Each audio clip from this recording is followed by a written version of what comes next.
अनुराग भदौरिया जी, जब आप फंसते हैं ना भाई, जो बात गुलाम सरवर साहब ने सीधी कह दी वो अनुराग भदौरिया जी तो कह नहीं पाएंगे, वो अनुराग भदौरिया जी तो कह नहीं पाएंगे। तो इसीलिए अनुराग भदौरिया जी राजनीति छोड़कर चैनल चलाने लगते हैं, मेरा शो चलाने लगते हैं। अरे मेरा शो नहीं चला पाएंगे आप, अपनी पार्टी की बात रखें और अपनी बात रखें। बोले श्री कृष्ण जन्मभूमि पर बोलना है कि नहीं बोलना है, आप एजेंडा चला के श्री कृष्ण जन्मभूमि पर बोलना है कि नहीं बोलना है, श्री कृष्ण जन्मभूमि पर बोलना है कि नहीं बोलना है, श्री कृष्ण जन्मभूमि पर बोलना है कि नहीं बोलना है, आपको मध्यस्थता से रास्ता निकलेगा कि नहीं। हम लोग बहुत सम्मानित रूप से अपनी डिबेट में बात करने आते हैं, हमको इसके बाद भी 10 डिबेट करनी है। अरे बोलिए, अरे बोलिए, 10 नहीं आप 15 कर लीजिए, पहले मेरे सवाल का जवाब दीजिए। हाँ देखिए क्या होता, आपके सवाल का जवाब दे रहा हूं लेकिन सुनिए धैर्य से। मैंने बोला देश संविधान न्यायपालिका से चलता है और आस्था हम सनातनियों की है। हम जब आपने देखा इसके पहले जब मंदिर के फैसले आ रहे थे तब भी इस तरह की बातें आई थी, लेकिन दोनों पक्ष जो कोर्ट में हैं उनके दोनों पक्ष के बीच में कोई समाधान नहीं हुआ, तो न्यायपालिका ने समाधान निकाला। अभी भी वही होना है।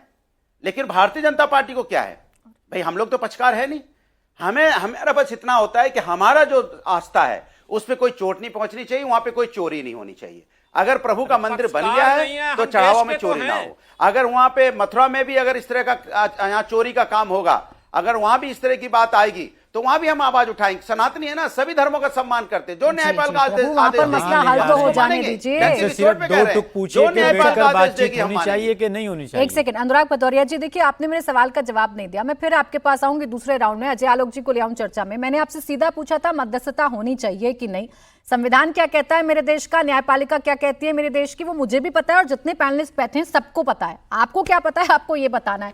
अजय आलोक जी, सारा इल्जाम आप पर है, मंदिर की राजनीति आप लोग करते हैं। रुक जाए, आवाज डाउन रखिए अनुराग भदौरिया जी। मंदिर की राजनीति आप करते हैं इसलिए सूट करता है आपको। दगना शुरू हो जाता है, यही दिक्कत है मेरे में।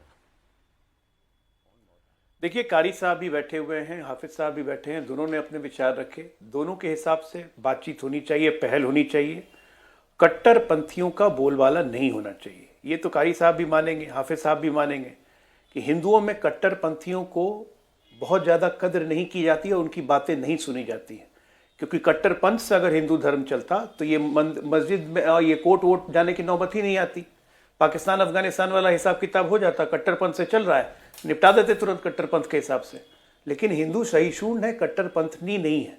इसलिए जो चाहता है वो चाहता है एक व्यवस्था के तहत हो, बातचीत के तहत हो। नहीं बातचीत से समाधान निकला, अदालत चलते हैं। लेकिन समस्या ये है कि इस्लाम धर्म में बैठे हुए कट्टरपंथी लोग जो हैं वो मॉडरेट्स की बात नहीं सुनते हैं। कारी साहब, हाफिज साहब की बातें नहीं सुनी जाएंगी। आप अभी देखिए कि एक AIMM वाला उठ के चला गया, सुप्रीम कोर्ट ऐसे करता है, वैसे करता है, ऐसे करता है।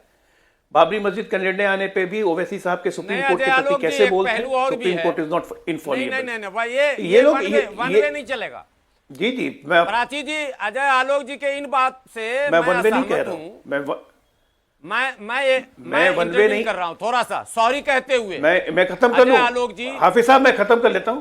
केवल ये कह देना कि मुसलमानों में एक पक्ष कट्टरपंथ का है जो होने नहीं देगा, मैं इससे सहमत नहीं हूं। दोनों पक्षों की मैं बात कर रहा हूं, उसमें अनुराग भदौरिया जी भी आते हैं जो नहीं चाहते कि समाधान हो।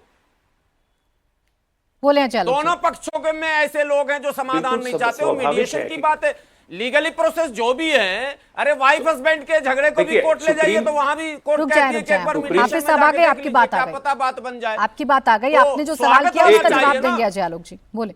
सुप्रीम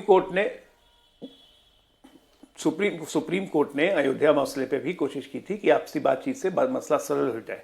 अभी आपने सबकी बात गिराई, जफर याद जिलानी से लेके अशरफ अंसारी से लेके सबकी बात आपने कही, लेकिन कहीं ना कहीं वो बातचीत सार्थक नहीं हुई क्योंकि पक्ष नहीं चाहता था कि बातचीत से मसला निकले।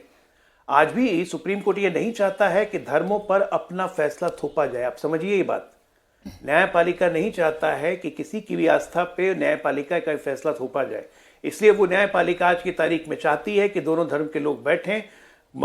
मथुरा में जो मंदिर के पक्षकार हैं और मुस्लिम मस्जिद के पक्षकार हैं, दोनों बैठे आपसी सहमति से एक फैसला निकल जाए। हम इसके समर्थक हैं। लेकिन भदौरिया की पार्टी, AIMM जैसी पार्टी, राजनीतिक दल, आपके कुछ राजनीतिक दल, all India Muslim personal law board, Deoband वाले, ये लोग नहीं चाहते हैं कि इसका मसला निकले। ये बात आप मानिएगा।